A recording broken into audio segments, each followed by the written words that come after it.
The video you've all been waiting for on the channel, it's finally happening. My ideal Seattle Sounders transfer window. Many of you have asked me in videos, Cheyenne, what players do you think the Sounders should sell? What positions are the top priority that we need to fill going into next season with the FIFA Club World Cup? Well, we're going to discuss it all in this video. I know, disclaimer, we're already halfway through the transfer window and moves have already happened. Players' contracts have been renewed. We've signed a few players. Regardless of what has already happened, this was my opinion anyway going into this offseason. So these were decisions I made right when the season ended. So this was even before the roster decisions were made, when any rumors came out. This is what I truly felt was the ideal type of transfer business and positions and players we should have let go of for this transfer window. So make sure to strap in, get your snacks. This might be a fairly, somewhat decently long-ish video with a lot of controversy. So be prepared for that. And let me know your guys' thoughts in the comments down below. As I said, this is just my opinion. Everyone's opinion's a little bit different. Some of you may agree with me, disagree with me, might not feel what I'm saying is realistic, might feel it is realistic. Whatever it may be, let me know your guys' thoughts in the comments down below. And if you're new to this channel, which you might be if you're a big fan of the Seattle Sounders in Major League Soccer, this is a channel that you need to be at, so make sure to subscribe right now. And smash the like button if you're already subscribed. So now let's jump into it. We'll first start off with the players that I would have let go of at the end of this season, then move on to the positions that I felt were most crucial to address, from least important to most important, and then finally kind of what my lineup would be looking like in the positions we should be making signings in. So now to get started with the outbound transfers, the players that I would have looked for the Sounders to sell or just straight up not renewed their contracts. In the graphic that you guys are all looking at, here are those players. Already a handful of these have been confirmed: Rui Diaz, Nathan, Chu. These are all players that were taking up a pretty good amount of contract space that were just not good enough anymore. Rusnak, I mean, you guys already know my opinion on it. I just don't think we should have renewed Rusnak to a DP deal. I just don't think in modern MLS, Albert Rusnak is a DP level player. I know there was the counter argument of, oh, maybe he would have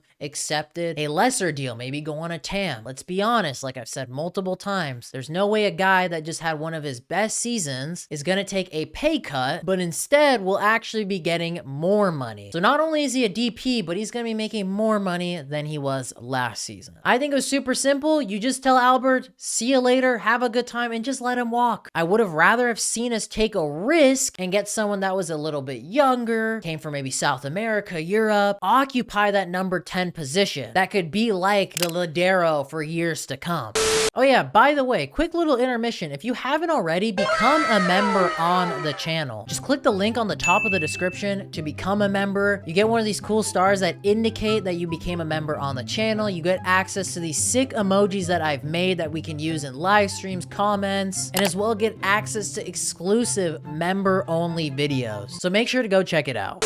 Then there was the Nuhu or Alex Roldan. I've said this in older videos if you guys have not been watching me for that long. Nuhu and Alex Roldan are decent pieces in the outside back positions. They're not upper echelon, you could say, but they're not necessarily bad. They're just decent. But they're both national team players for Cameroon and El Salvador. They both have one of the highest market values for outside backs in the league. So in my eyes, if you think about this as a smart businessman, you sell them, you get a good couple $1,000,000 for them. You have younger outside backs that are a part of the team in Reed Baker-Whiting and Cody Baker that have shown they can fill those positions and are 7, 8 years younger than Nuhu and Alex Roldan. Age is not on their side. You actually give the youngsters legitimate playing time to then maybe sell them on for even more money to Europe. And you cash out on these two veteran players that have high market values to then reinvest in the squad. That's a win-win situation in my opinion. I'm not saying sell both of them, but if you get a good offer for one or the other, I say take it, because I'm almost certain there are many teams, not only just in MLS, but in other leagues around the world that would pay half decent money for Nuhu or Alex Roldan. I mean, there has been many ships that have sailed with Nuhu's market value being at an all-time high when he pocketed Salah, pocketed Mahrez,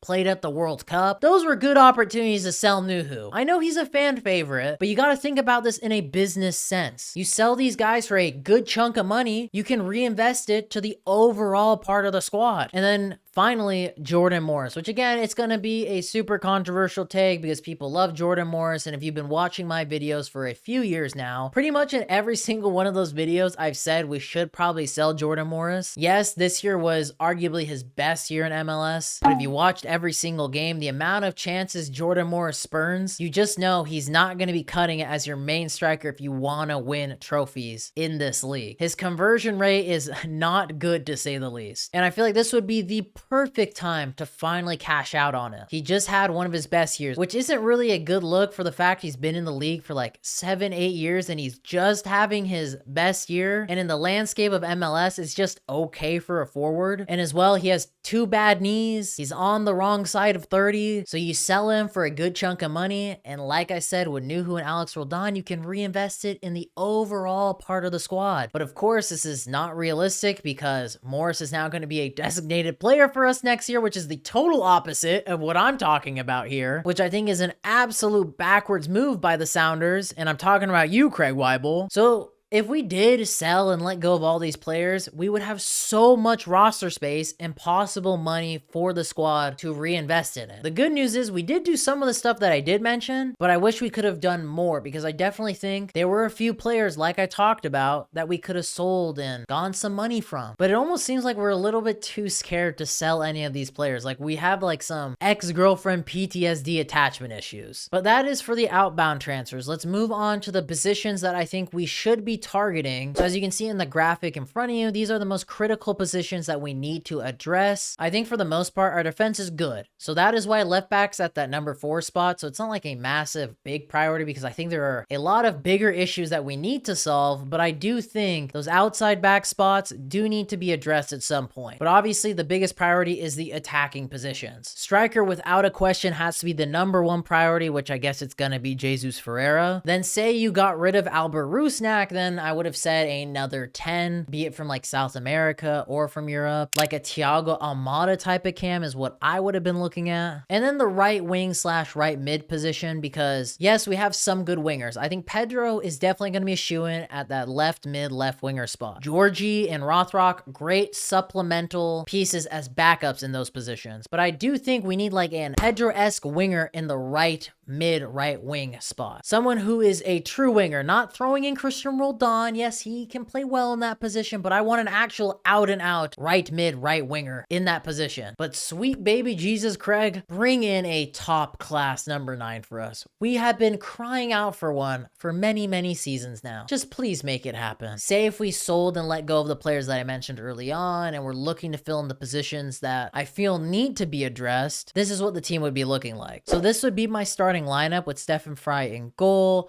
Reed Baker-Whiting as the starting right back, Yamar Reagan as the 2 starting center backs, a new signing in the left back spot, Christian Roldan and Vargas being the 2 DMs, Pedro de la Vega playing in the left mid spot, a new signing in the right mid spot, a new signing in the cam and striker position. Boys and girls, let me know your guys' thoughts in the comments down below. Do you guys agree with me? Disagree with me? Was there other positions that we need to address going into next season? Were there other players that I should have added to my list that we should look to sell? Let me know your guys' thoughts. Make sure to smash the like button on today's video, subscribe if you're not subscribed already, and I hope you all have a lovely day.